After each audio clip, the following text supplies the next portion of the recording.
बिस्मिल्लाहिर्रहमानिर्रहीम, अस्सलाम वालेकुम। मैं हूं आपका मेज़बान आकिल हुसैन। नाज़रीन, आज के प्रोग्राम में हम आप लोगों को ये बताएंगे कि साबिक़ वज़ीर-ए-आज़म पाकिस्तान नवाज शरीफ कब वतन वापस आ रहे हैं, क्योंकि आज शरीफ फैमिली की जानिब से बाकायदा कन्फर्म डेट बताई जा चुकी है कि नवाज शरीफ वतन कब वापस आएंगे। लेकिन उनकी वापसी से कबल मुस्लिम लीग नून के सीनियर कौन कौन से रहनुमा जो हैं वो लंदन में जाकर नवाज शरीफ से बाकायदा मुलाकात करेंगे और मुलाकात करने के बाद जो हैं वो वतन वापस आएंगे। वहीं दूसरी जानिब शहबाज शरीफ की भी उनके साथ एक अहम मुलाकात होने वाली है। उन मुलाकात में किन किन चीज़ों को तय करने का बाकायदा फार्मूला जो है वो इस वक्त तैयार किया जा चुका है,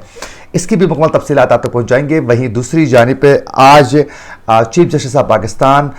उमर अता बंदियाल ने आज इंतखाबात के हवाले से जब इलेक्शन कमीशन से ये पूछा कि इंतखाबात कब होंगे, तो उस वक्त इलेक्शन कमीशन की जानिब से क्या मौक़िफ़ सामने आया है और आम इंतखाबात कब तक होंगे, इसकी भी तफसीलात आप तक पहुँचाएंगे। वहीं दूसरी जानिब नाज़रीन, आज सदर ममलिकत डॉक्टर आरिफ अलवी की जानिब से जो हैं कुछ अहम जो बिल थे जिन पर दस्तखत के लिए उनके पास भेजे जा चुके थे, वो बिल बगैर दस्तखत के उन्होंने वापस जो है वज़ीर आज़म हाउस जो है भेज दिया है, यानी वज़ीर आज़म ऑफिस की तरफ भेज दिया है। और उसके अलावा निगरान वज़ीर आज़म इस वक्त क्या कुछ फुर्तियाँ दिखा रहे हैं, उसकी भी तफसीलात आप तक पहुँचाने की पूरी कोशिश करेंगे। नाज़रीन, सबसे पहले आप लोगों को बताते चलें कि आज शरीफ फैमिली की जानिब से बाकायदा ये बात कन्फर्म हो चुकी है, यानी तस्दीक हो चुकी है कि नवाज शरीफ को उनकी जो पार्टी है, जो जमात है, उनके चंद रहनुमाओं ने बड़ा इसरार किया था कि नवाज शरीफ को कि आप जल्द से जल्द वतन वापस आने की कोशिश करें। और यूँ ये फैसला किया जा चुका है कि नवाज शरीफ सितंबर के वस्त में ही वतन जो है वापस आने का बाकायदा उनकी जानिब से ये बात कन्फर्म हो चुकी है, यानी सितंबर में ही, वो सितंबर के वस्त में ही पाकिस्तान पहुंचेंगे। बाकायदा ये फैमिली की जानिब से ये बात कंफर्म की जा चुकी है। वहीं ज़राए का ये भी कहना है कि शरीफ फैमिली के जो वकला हैं वो और सियासी जो रुफ़का हैं वो नवाज शरीफ के दौरे मिडल ईस्ट और यूरोप के फ़ौरन बाद वतन वापस आने का उन्होंने मशवरा दिया है कि अब जो है आपको देर नहीं करना होगा, जल्द अज जल्द वतन वापस आएँ, क्योंकि सियासी जो एक्टिविटीज़ हैं वो अभी शुरू करनी होगी और फिर इलेक्शन तक अपनी तैयारी करने के लिए हमारे पास टाइम जो है बहुत ही कम रह चुका है। और उसके अलावा शरीफ फैमिली के जो रुफ़का हैं उनकी जानिब से ये भी बताया जा चुका है कि इस वक्त इमरान खान जो हैं वो जेल की सलाखों के पीछे हैं, तो उनको मुख्तलिफ जगहों में जाके जलसों का इनेकाद करना, आवाम से इंटरेक्शन करने का भी मौका जो है वो कम मिलेगा। तो ये हमारे लिए जो है मौका एक बेहतरीन मिल चुका है, लिहाजा हमें इस मौके का फ़ायदा उठाते हुए हमें अपनी सियासी जो कैंपेन है उसको बेहतर से बेहतर बनाने के लिए हमें अपना जो किरदार है वो अदा करना होगा। लेकिन जब तक आप नहीं होंगे तो उस वक्त तक जो है अपनी सियासी जो कैंपेन है वो आगे नहीं बढ़ा सकते हैं। तो यूं उसके बाद नवाज शरीफ ने सितंबर के वस्त में पाकिस्तान पहुंचने का उन्होंने बाकायदा एक फ़ैसला कर चुका है। और यूं नवाज शरीफ 4 बरस कबल जो है, आपको पता है कि 4 बरस कबल जो है वो उनकी हेल्थ का इशू फैमिली की जानिब से बताया गया और इमरान खान के दौर हुकूमत में ही ये वतन से चले गए थे और बरतानिया इलाज के लिए, और फिर 4 बरस गुजर चुके हैं। तो अब उनके वतन वापसी के लिए बाकायदा तैयारियां शुरू हो चुकी हैं। और ज़राए का ये भी कहना है कि साबिक़ वज़ीर-ए-आज़म शहबाज शरीफ जो हैं वो और पार्टी की सीनियर नायब सदर जो है मरियम नवाज से नवाज शरीफ की वापसी के लिए इस वक्त मुसलसल राबते में हैं। और बाकायदा वज़ीर आज़म के ओहदे से जब शहबाज शरीफ सबकदोश हो चुके थे तो उस वक्त बाकायदा वो अपने पार्टी के कायद के साथ मुलाकात के लिए आइंदा हफ्ते वो लंदन में पहुंचने वाले हैं। और साथ साथ ये भी बताया जा रहा है कि शहबाज शरीफ की जो वाइफ है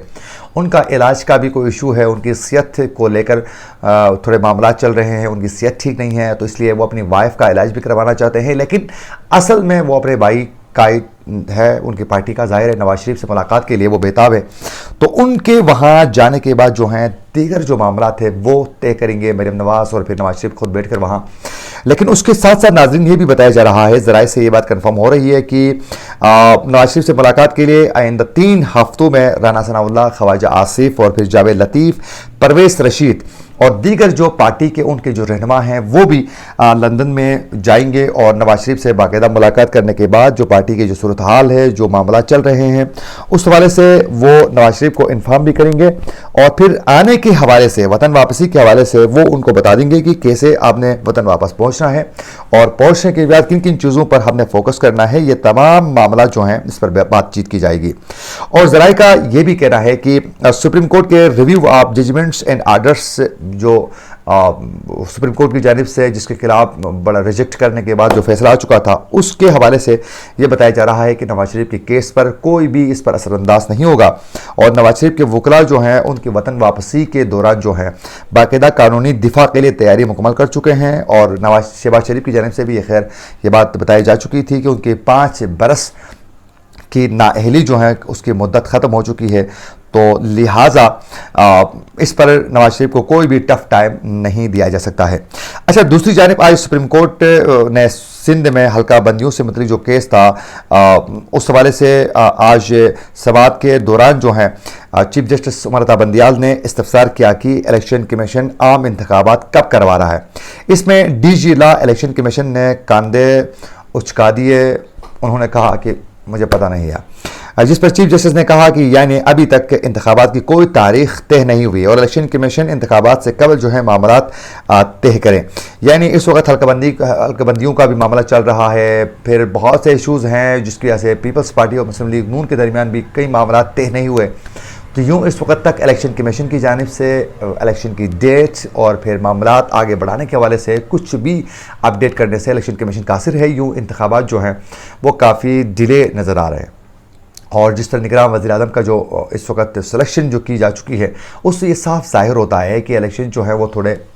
آگے جائیں گے، اور مقررہ وقت میں الیکشن ہوتے ہوئے دور دور سے بھی کہیں نظر نہیں آ رہے ہیں۔ اور اس کے علاوہ ایک ایشو یہ بھی ہے کہ پیپلز پارٹی اور مسلم لیگ نون کے درمیان نگراں وزیر اعظم کے معاملے پر بھی اتفاق رائے قائم کرنے میں یہ دونوں ناکام ہو چکے تھے، اسی وجہ سے تو ایک ایسے شخص کو بنایا گیا جس کا بیک گراؤنڈ اگر اٹھا کے دیکھے جائیں انوار الحق کاکڑ کا، تو وہ بہتر نہیں ہے۔ ان کے پاس ان کے اوپر بہت سے الزامات ہیں، جس میں بالخصوص ان کو اسٹیبلشمنٹ کا اہلکار ہونا، ان اسٹیبلشمنٹ کا بندہ ہونا، فوج کا بندہ ہونے کے اوپر کئی الزامات اس کے اوپر عائد ہو چکے ہیں۔ اور اس کے علاوہ جو ہیں ہم نے دیکھا کہ بلوچستان سے ہی سیاسی جو جماعتیں ہیں وہ ان پر آوازیں بلند کر رہی ہیں کہ یہ جبری گمشدگیوں کے معاملے پر یہ اس کو جرم نہیں سمجھتے ہیں، وہ جبری جو گمشدگیوں کا معاملہ ہے وہ اس کو ایکسیپٹ ہی نہیں کرتے ہیں، تو لہٰذا وہ یہ سمجھتے ہیں کہ یہ متنازع نگراں وزیر اعظم ہے۔ تو ان سچویشن میں جو ہیں اس وقت انتخابات ہوتے ہوئے نظر نہیں آ رہے ہیں۔ وہیں دوسری جانب نگراں جو وزیر اعظم ہے انوار الحق کاکڑ جو ہے وہ اپنی کابینہ کی تشکیل کے لیے مشاورت انہوں نے تیز کر دی ہے، اور ذرائع کا یہ کہنا ہے کہ نگراں وزیر اعظم اپنے تمام جو شخصیات کے پروفائلز کا خود جائزہ لینے کا فیصلہ کیا ہے، اور انوار الحق کاکڑ نے اپنی کابینہ کو بھی مختصر رکھنے کا فیصلہ کیا ہے، اور ذرائع کا یہ کہنا ہے کہ نگراں وزیر اعظم نے اپنے رفقا سے گفتگو میں کہا ہے کہ معاشی مشکلات سے دوچار ملک میں مزید بوجھ نہیں ڈالنا چاہتا ہے، اور میرا پروٹوکول کم سے کم رکھا جائے، اخراجات اور لوگوں کی تکلیفات میں اضافہ نہ کیا جائے، اور